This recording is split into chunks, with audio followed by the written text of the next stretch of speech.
Halo, salam sehat untuk semua.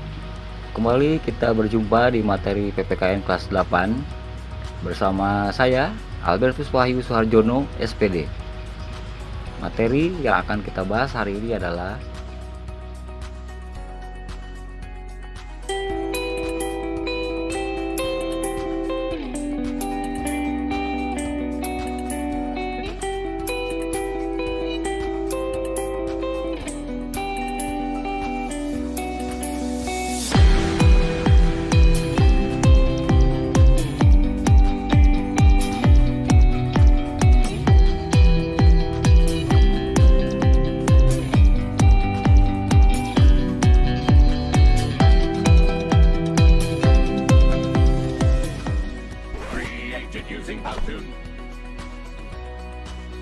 istilah Pancasila dikenal sejak abad 14.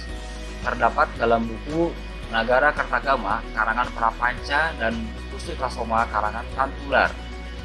Berasal dari bahasa Sanskerta yaitu panca atau 5 dan sila sendi atau asas berarti batu sendi yang 5. Juga berarti pelaksanaan kesusilaan yang 5 atau Pancasila Krama. Pancasila memiliki dua pengertian, yaitu berbatu sendi yang 5 dan pelaksanaan kesusilaan yang 5, yaitu A. Dilarang melakukan kekerasan, B. Dilarang mencuri, C. Dilarang berjiwa dengki, D. Dilarang berbohong, dan E. Dilarang mabuk atau minuman keras.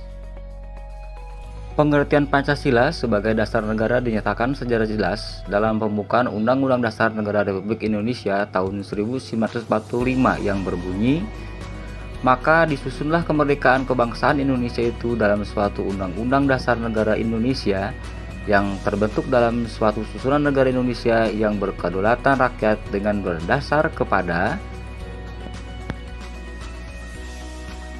Rumusan Pancasila yang terdapat dalam alinea keempat pembukaan Undang-Undang Dasar Negara Republik Indonesia tahun 1945 secara yuridis konstitusional sah, berlaku dan mengikat seluruh lembaga negara, lembaga masyarakat, dan setiap warga negara tanpa kecuali.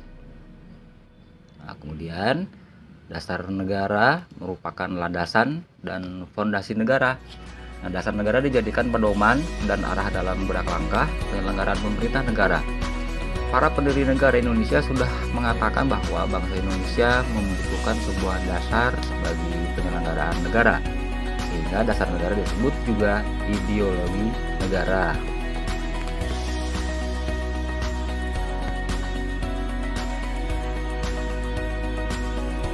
Nah, sekarang ideologi itu apa gitu ya? Nah, ideologi adalah cita-cita, kemudian keyakinan dan kepercayaan yang dijunjung tinggi oleh suatu bangsa dan dijadikan pedoman hidup dan pandangan hidup dalam seluruh gerak aktivitas bangsa tersebut.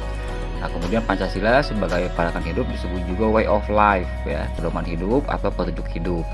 Nah, kemudian pandangan hidup adalah prinsip atau asas yang mendasar jawaban terhadap pertanyaan untuk apa seorang itu hidup gitu ya.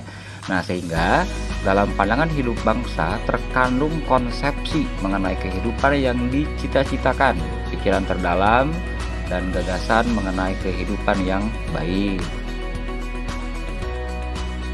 Selanjutnya, fungsi dan peranan Pancasila itu sebagai apa gitu ya. Nah, di sini ada yang A itu jiwa bangsa Indonesia, B kepribadian bangsa Indonesia, C sumber dari segala sumber hukum, D. Perjanjian luhur, E. Cita-cita dan tujuan bangsa Indonesia, F. Satu-satunya asas dalam kehidupan berbangsa dan bernegara, dan yang terakhir atau G.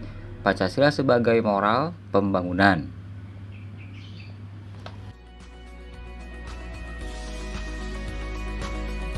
Baik, untuk selanjutnya, berikut ini adalah nilai-nilai Pancasila sebagai dasar negara dan pandangan hidup ya.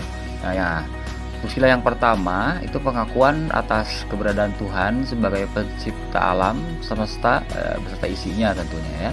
Kemudian yang sila kedua itu mengakui kedudukan manusia yang sederajat dan sama mempunyai hak dan kewajiban yang sama. Nah, kemudian Sila yang ketiga ya, perwujudan dari paham kebangsaan yang mengatasi paham perseorangan, golongan, suku bangsa, dan mendahulukan persatuan dan kesatuan bangsa sehingga tidak terpecah belah. Nah, kemudian yang sila yang keempat ya, sendi utama demokrasi di Indonesia berdasar atas asas musyawarah dan asas kekeluargaan.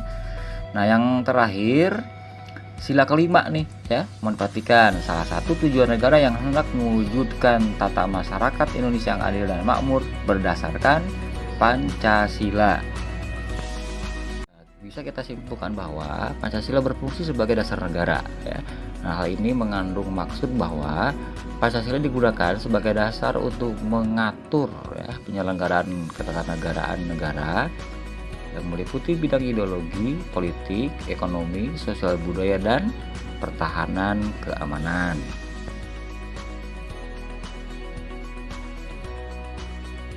Nah, kemudian Pancasila sebagai pandangan hidup bangsa dipergunakan sebagai petunjuk ya dalam kehidupan sehari-hari masyarakat Indonesia. Baik dari segi sikap maupun perilaku masyarakat Indonesia haruslah selalu dijiwai oleh nilai-nilai luhur Pancasila.